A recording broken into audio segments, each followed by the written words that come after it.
আজ আমরা ক্লাস 6-এর কোষে দেখি 3 অর্থাৎ ক্লাস 6-এর অঙ্ক বইয়ের যে কোষে দেখি 3 যে চ্যাপ্টারটা আছে সেই চ্যাপ্টারের অঙ্কগুলো সমাধান করার চেষ্টা করব।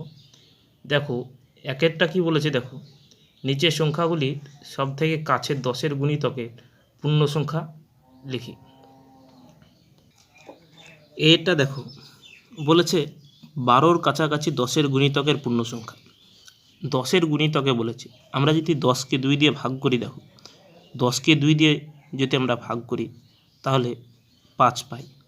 অর্থাৎ 0 থেকে 4 পর্যন্ত 0 থেকে 4 পর্যন্ত এককের ঘরের কোনো সংখ্যা যদি হয় তাহলে তার জন্য আমরা পাবো 0।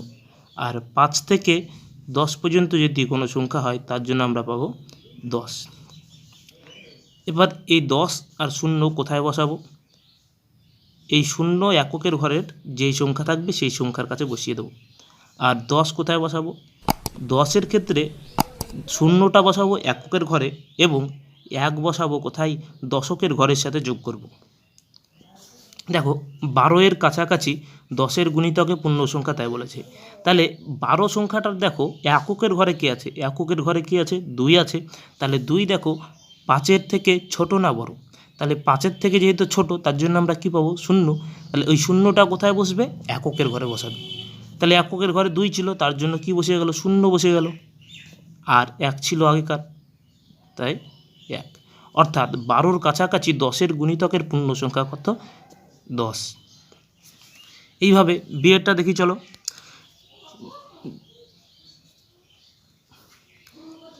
দেখো 347 আছে। দেখো এর কাছাকাছি 10-এর গুণিতকের পূর্ণ সংখ্যা। তাহলে আমরা কি করতে হবে? আমাদেরকে যে এককের ঘরের সংখ্যা যেটা আছে সেটা দেখতে হবে। এককের ঘরের সংখ্যা 7 আছে, তাহলে 7 দেখো 5-এর থেকে বড় না ছোট? 5-এর থেকে বড়। আর 5-এর থেকে বড় হলেই কি পাবো আমরা? 10 পাবো। 10 যোগ করতে হবে। এখানে কি কত ছিল? 300 কত ছিল? 347। 347-এর সাথে 10 যোগ করে দাও। কিন্তু দেখো এই যে শূন্যটা ছিল সেই শূন্যটা কী হবে? এককের ঘরে যেই সংখ্যায় থাকুক সেই সংখ্যাটা কী হয়ে যাবে? 0 হয়ে যাবে। ঠিক আছে।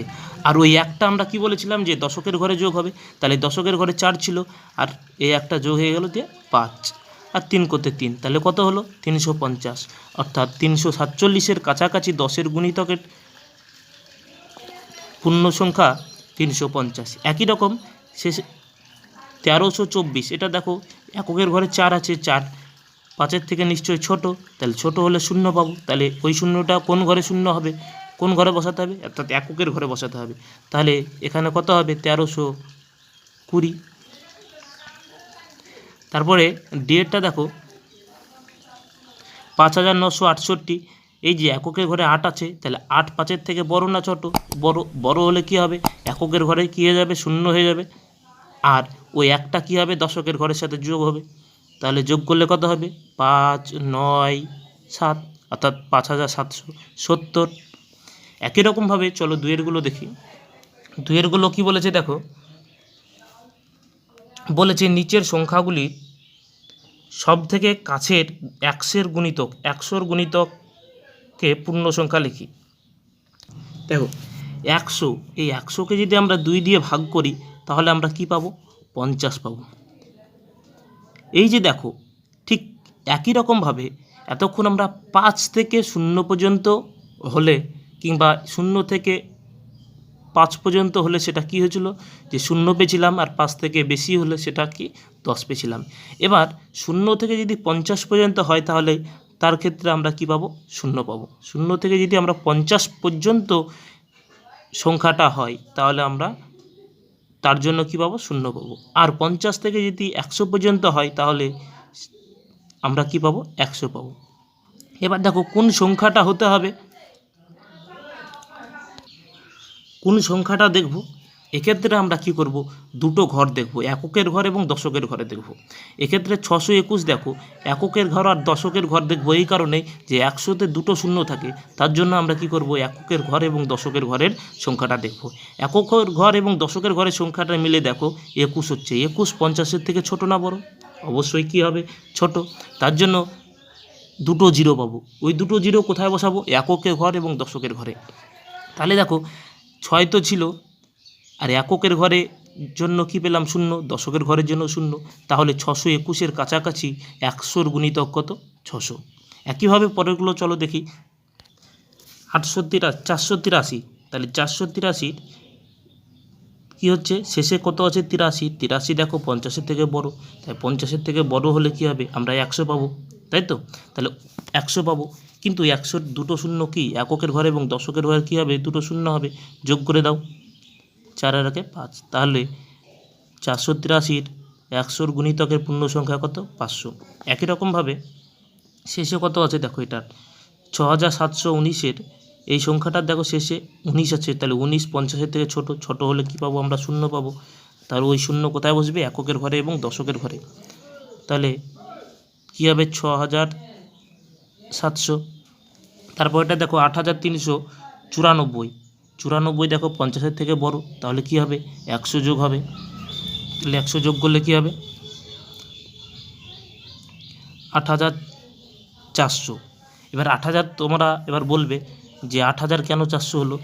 দেখো ওই 100টা এমনভাবে যোগ করতে হবে, এককের ঘর এবং দশকের ঘর আমরা 100 তো পাচ্ছি, এই এককের ঘর এবং দশকের ঘরে কি হবে? যে 0 হয়ে যাবে, কিন্তু তারপরে যেটা থাকবে অর্থাৎ হাজারের ঘরে কি হবে? 1 যোগ হয়ে যাবে এক্ষেত্রে।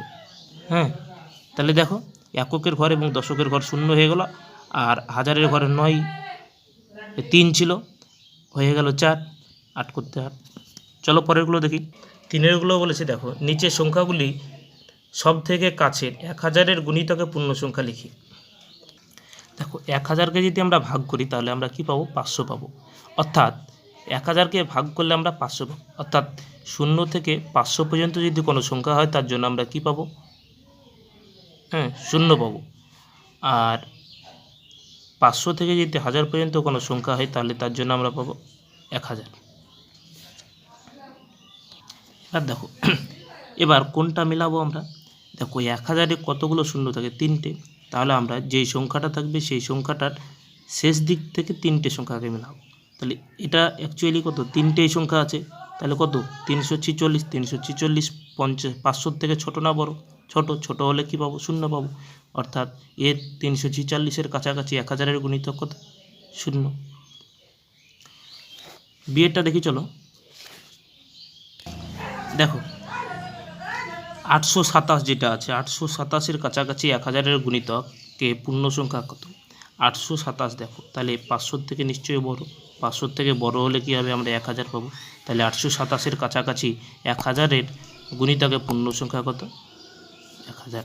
তারপর এটা 6719 এর কাছাকাছি 1000-এর গুণিতকের পূর্ণ সংখ্যা লিখি। তাহলে শেষে দেখো 719 থাকলে কি হবে? দেখো 500-র থেকে বড়, তার জন্য আমরা 1000 পাবো, তাহলে কত হবে? তাহলে 1000-এর এই যে কী আছে? 3টে শূন্য আছে, 3টে শূন্য বসিয়ে দাও, আর ওই 1 কী হয়ে যাবে? যোগ হয়ে 8394-এর কাছাকাছি 1000-এর যে গুণিতকে, এখানে ভুল হয়েছে লেখা একটু, 1000-এর গুণিতকে পূর্ণ সংখ্যা কত? এখানে দেখো 394, অর্থাৎ 394 আমাদের দেখতে হবে 500-র থেকে ছোট না বড়।